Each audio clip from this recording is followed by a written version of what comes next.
Gulf മേഖല, പ്രത്യേകിച്ചും Gulf സഹകരണ കൗൺസിൽ രാജ്യങ്ങൾ ദശാബ്ദങ്ങളായി ബിസിനസ്സുകാരെയും തൊഴിലാളികളെയും ആകർഷിക്കുന്നത് ആദായ നികുതി ഇല്ല എന്ന വലിയ ആനുകൂല്യം കൊണ്ടാണ്.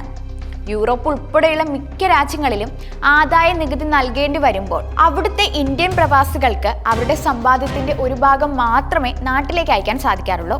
എന്നാൽ GCC രാജ്യങ്ങളിൽ ശമ്പളമായും മറ്റു വരുമാനമായും ലഭിക്കുന്ന തുക പൂർണ്ണമായും കയ്യിൽ ലഭിക്കുകയും നാട്ടിലേക്ക് അയക്കുകയും ചെയ്യാമായിരുന്നു. ദുബായ് ഉൾപ്പെടെയുള്ള GCC നഗരങ്ങളിലേക്ക് ലണ്ടനിൽ നിന്നും ന്യൂയോർക്കിൽ നിന്നുമുള്ള വ്യവസായികൾ കൂടുമാറിയതിനും ഈ നേട്ടം ഒരു പ്രധാന കാരണമായിരുന്നു. എന്നാൽ ഈ ആശ്വാസം അധികകാലം നിലനിൽക്കാൻ സാധ്യതയില്ല എന്നാണ് സാമ്പത്തിക നിരീക്ഷകർ അഭിപ്രായപ്പെടുന്നത്. GCCയിലെ 6 രാജ്യങ്ങളിൽ ആദായ നികുതി ഏർപ്പെടുത്താൻ ഒമാൻ അടുത്തിടെ തീരുമാനിച്ചു. ഈ തീരുമാനമെടുക്കുന്ന ആദ്യ GCC രാജ്യമാണ് ഒമാൻ.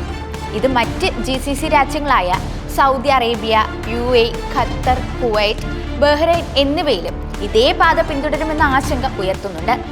GCCയിലെ 6 രാജ്യങ്ങളുടെയും സാമ്പത്തിക അടിത്തറ പ്രധാനമായും ക്രൂഡ് ഓയിൽ വാതക കയറ്റുമതിയിൽ നിന്നുള്ള വരുമാനത്തെയാണ് ആശ്രയിക്കുന്നത്.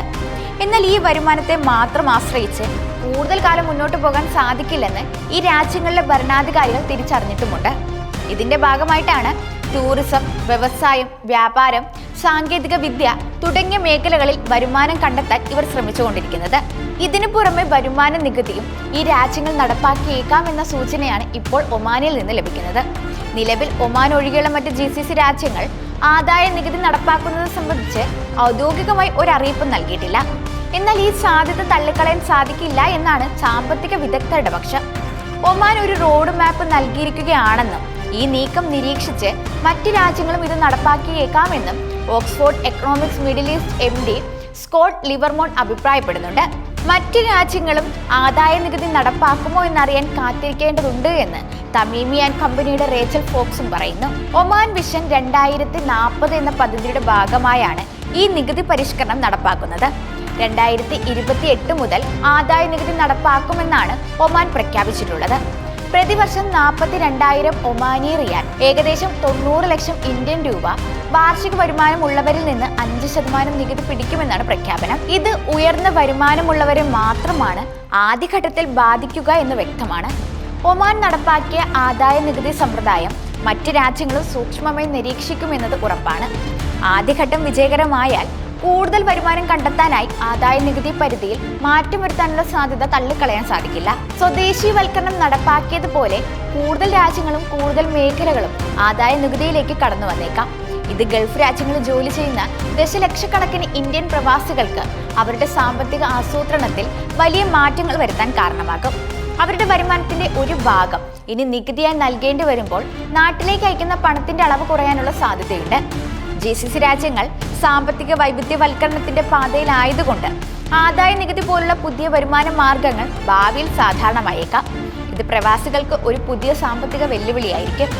ഈ സാഹചര്യത്തിൽ ഗൾഫ് രാജ്യങ്ങളിൽ നിന്നുള്ള സാമ്പത്തിക വിവരങ്ങളും പ്രഖ്യാപനങ്ങളും സൂക്ഷ്മമായി നിരീക്ഷിക്കേണ്ടത് അത്യാവശ്യമാണ്. അതേസമയം ഒരു കാലത്ത് ഇന്ത്യയുടെ ക്രൂഡ് ഓയിൽ ആവശ്യങ്ങൾ പ്രധാനമായും നിറവേറ്റിയിരുന്നത് സൗദി അറേബ്യ, UAE, കുവൈറ്റ് തുടങ്ങിയ പശ്ചിമേഷ്യൻ രാജ്യങ്ങളിൽ നിന്നായിരുന്നു. എന്നാൽ 1990കളിൽ നടന്ന ഗൾഫ് യുദ്ധം ഇന്ത്യയുടെ ഈ കാഴ്ചപ്പാടിനെ പാടെ മാറ്റിമറിച്ചിരുന്നു. ക്രൂഡ് ഓയിൽ ലഭ്യത നിലച്ചാൽ രാജ്യത്തിന്റെ സാമ്പത്തിക നിലത്താളം തെറ്റുമോ എന്ന ഭയം ഉടലെടുത്തു. ഇത് കൂടുതൽ ക്രൂഡ് ഓയിൽ വാങ്ങി സംഭരിച്ചു വെക്കേണ്ടതിന്റെ പ്രാധാന്യം ഇന്ത്യയെ ബോധ്യപ്പെടുത്തി. ഇതിന്റെ ഭാഗമായാണ് രാജ്യത്ത് 3 വലിയ എണ്ണ സംഭരണ കേന്ദ്രങ്ങൾ സ്ഥാപിച്ചിരിക്കുന്നത്. ആവശ്യത്തിന് എപ്പോഴും അധിക എണ്ണ സംഭരിക്കാൻ തുടങ്ങിയതോടെ സൗദി അറേബ്യയിൽ നിന്നും മറ്റ് ഗൾഫ് രാജ്യങ്ങളിൽ നിന്നുമുള്ള എണ്ണ മാത്രം മതിയാകാതെ വന്നു. ഈ സമയത്താണ് അമേരിക്ക ഇറാഖിലെ അധിനിവേശം അവസാനിപ്പിച്ച് മടങ്ങിയതും ഇറാഖ് ക്രൂഡ് ഓയിൽ ഉൽപാദനത്തിൽ വൻ കുതിപ്പ് നടത്തിയതും. ഇതോടെ ഇന്ത്യ ഇറാഖിൽ നിന്ന് വാങ്ങുന്ന എണ്ണയുടെ അളവ് ഗണ്യമായി വർദ്ധിപ്പിച്ചു. അങ്ങനെ സൗദി അറേബ്യയുടെ സ്ഥാനം ഇറാഖിന് ലഭിച്ചു. എന്നാൽ 2020 ശേഷം ഈ രംഗത്ത് വലിയൊരു മാറ്റം സംഭവിച്ചു. റഷ്യയും യുക്രൈനും തമ്മിൽ യുദ്ധം ആരംഭിച്ചതോടെ അമേരിക്കയും യൂറോപ്പും റഷ്യക്കെതിരെ ഉപരോധം പ്രഖ്യാപിച്ചു. കടുത്ത സാമ്പത്തിക പ്രതിസന്ധിയിലേക്ക് നീങ്ങുമെന്ന ഭയം റഷ്യയെ പിടികൂടി. വരുമാനം കണ്ടെത്താനായി റഷ്യ തങ്ങളുടെ എണ്ണവില കുറച്ചു വിൽക്കാൻ തുടങ്ങി. ഈ സുവർണാവസരം ഇന്ത്യ ബുദ്ധിപരമായി മുതലെടുത്തു. 2020-21 കാലഘട്ടത്തിൽ റഷ്യയിൽ നിന്ന് ഇന്ത്യ ഇറക്കിയിരുന്ന എണ്ണയുടെ അളവ് 0.50% മാത്രമായിരുന്നെങ്കിൽ 2025 ഇത് 35% കുതിച്ചുയർന്നു. നിലവിൽ ഇന്ത്യ ഏറ്റവും കൂടുതൽ എണ്ണ വാങ്ങുന്നത് റഷ്യയിൽ നിന്നാണ്. വിലക്കുറവിൽ ലഭിക്കുന്നു എന്നതുകൊണ്ട് തന്നെയാണ് റഷ്യ കൂടുതൽ ആശ്രയിക്കാനുള്ള കാരണം. റഷ്യയിൽ നിന്ന് വാങ്ങുന്ന എണ്ണ ഇന്ത്യയിൽ എത്തിക്കാൻ ഗതാഗത ചെലവ് കൂടുതലാണെങ്കിലും റഷ്യ നൽകുന്ന വിലക്കുറവ് ഈ അധിക ചെലവിനെ മറികടക്കുന്നതാണ്. നിലവിൽ Russia, Iraq, Saudi Arabia, UAE, America എന്നിവയാണ് ഇന്ത്യ ഏറ്റവും കൂടുതൽ ക്രൂഡ് ഓയിൽ വാങ്ങുന്ന രാജ്യങ്ങൾ. കൂടാതെ നൈജീരിയ, മെക്സിക്കോ, അങ്കോള, ഗയാന തുടങ്ങിയ രാജ്യങ്ങളെയും ഇന്ത്യ ആശ്രയിക്കുന്നുണ്ട്.